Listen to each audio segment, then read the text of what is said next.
ശബരിമല സ്വർണ്ണ കവർച്ചാ കേസ് പ്രതിയായ N വാസുവിന്റെ arrest ഉടൻ ഉണ്ടാകും എന്നാണ് സൂചനകൾ വരുന്നത്. അറസ്റ്റ് വേണ്ടിവരും എന്ന SIT സർക്കാരിനെ അറിയിച്ചു. സ്വർണം ചെമ്പാക്കിയതിൽ വാസുവിന്റെ പങ്ക് വ്യക്തം എന്ന് SIT. കസ്റ്റഡിയിൽ ചോദ്യം ചെയ്യൽ വേണ്ടിവരും. പ്രജിത് മോഹനൻ ചേരുന്നു.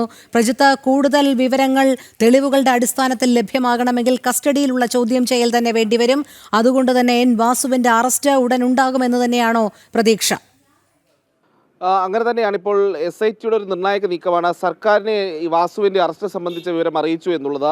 വാസുവിൻ്റെ അറസ്റ്റ് എന്തായാലും വേണ്ടിവരുമെന്നുള്ള കാര്യമാണ് സർക്കാരിനെ ഇപ്പോൾ പ്രത്യേക അന്വേഷണ സംഘം അറിയിച്ചിരിക്കുന്നത്. അതിന് കാരണമായി പറയുന്നത്, ഒന്ന്, വാസുവിനെതിരെ ശക്തമായ തെളിവുകളാണുള്ളത്. അതോടൊപ്പം തന്നെ ഈ സ്വർണ്ണപ്പാളികൾ ചെമ്പെന്ന് രേഖപ്പെടുത്തുന്നതിൽ വാസുവിൻ്റെ ഇടപെടലിന് തെളിവുകളുണ്ട്. അത് വാസു തന്നെയാണ് അതിന് പിന്നിൽ എന്നുള്ളതിന് തെളിഞ്ഞു കഴിഞ്ഞിരിക്കുന്നു എന്നുള്ളതാണ് അന്വേഷണ സംഘത്തിൻ്റെ ഒരു വിലയിരുത്തൽ. അതുകൊണ്ട് തന്നെ കൂടുതൽ ചോദ്യം ചെയ്യൽ, അത് കസ്റ്റഡിയിലെടുത്തുള്ള ചോദ്യം ചെയ്യൽ വേണ്ടിവരും. ഇതിനായി എൻ വാസുവിനെ അറസ്റ്റ് ചെയ്യണം എന്നുള്ളൊരു നിലപാടിലേക്കാണ് തങ്ങൾ പോകുന്നത് എന്നുള്ള സർക്കാരിനെ ഇപ്പോൾ പ്രത്യേക അന്വേഷണ സംഘം അറിയിച്ചിട്ടുണ്ട്. ഇത് കഴിഞ്ഞിട്ടാണ് പ്രത്യേക അന്വേഷണ സംഘത്തിന്റെ അടുത്ത ഇടക്കാല റിപ്പോർട്ട് ഇന്ന് കോടതിയിൽ സമർപ്പിക്കാൻ ഒരുങ്ങുന്നത്. അപ്പോൾ സ്വാഭാവികമായും ഈ റിപ്പോർട്ടിലും എൻ വാസുവിനെതിരായിട്ടുള്ള പരാമർശങ്ങൾ ഉണ്ടാകുമെന്നുള്ള കാര്യത്തിൽ തർക്കമില്ല. ഇതിൽ ഏറ്റവും പ്രധാനമായി വരുന്നത്, ഒന്ന്, ശബരിമലയിലെ അന്നത്തെ എക്സിക്യൂട്ടീവ് ഓഫീസറായിരുന്ന സുധീഷ് കുമാറിന്റെ മൊഴിയാണ്. സുധീഷ് കുമാർ കൃത്യമായി പറഞ്ഞിട്ടുണ്ട് അന്വേഷണ സംഘത്തോട്, എൻ വാസുവിന്റെ നിർദ്ദേശപ്രകാരമാണെന്ന് ഈ പറയുന്ന ദേവസ്വം മഹസറിൽ സ്വർണ്ണപ്പാളികൾക്ക് പകരം ചെമ്പുപാളികൾ എന്ന് രേഖപ്പെടുത്തിയിട്ടുള്ളത് എന്നത്.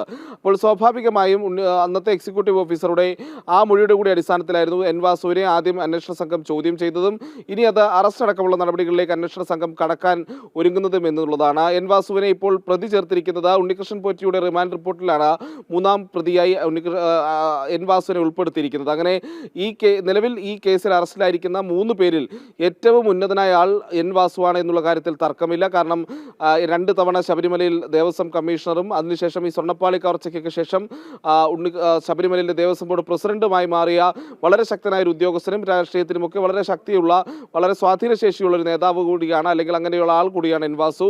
ഈ എൻ വാസുവിൻ്റെ ഇടപെടലുകളിൽ കൂടുതൽ സംശയം ജനിപ്പിക്കുന്ന മറ്റ് ചില വസ്തുതകൾ കൂടിയുണ്ട്. ഒന്ന്, ഈ എൻ വാസു ഈ സ്വർണ്ണപ്പാളി കവർച്ചയ്ക്ക് ശേഷമാണ് എൻ വാസു പിന്നീട് ദേവസ്വം കമ്മീഷൻ സ്ഥാനത്ത് പോവുകയും 7 മാസങ്ങൾക്കുള്ളിൽ എല്ലാവരെയും ഞെട്ടിച്ചുകൊണ്ട് എൻ വാസു വീണ്ടും ദേവസ്വം പ്രസിഡന്റായി ചുമതലയിൽ എത്തുകയും ചെയ്യുന്നത്.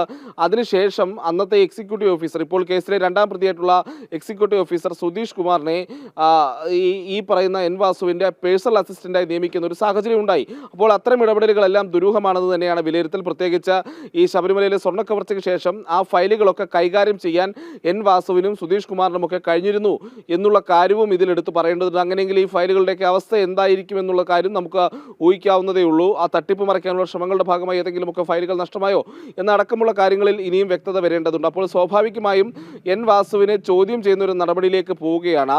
മുഖ്യമന്ത്രിയുമായിട്ടൊക്കെ അടുത്ത ബന്ധമുള്ള എൻ വാസുവിനെ സ്വർണ്ണക്കവർച്ച കേസിൽ ചോദ്യം ചെയ്യുന്നതോടുകൂടി ഈ ഉന്നത തലങ്ങളിലേക്കുള്ള അന്വേഷണ സംഘത്തിന്റെ ആദ്യ കാൽവയ്പ് കൂടിയാണ് എൻ വാസുവിന്റെ അറസ്റ്റ് എന്നുള്ളതിലൂടെ നമുക്ക് കാണാൻ കഴിയും. ആ അറസ്റ്റ് ഉണ്ടാകുമോ എന്നുള്ളത്, ഉടൻ ഉണ്ടാകും എന്നുള്ളതാണ് നമുക്ക് മനസ്സിലാക്കുന്നത്.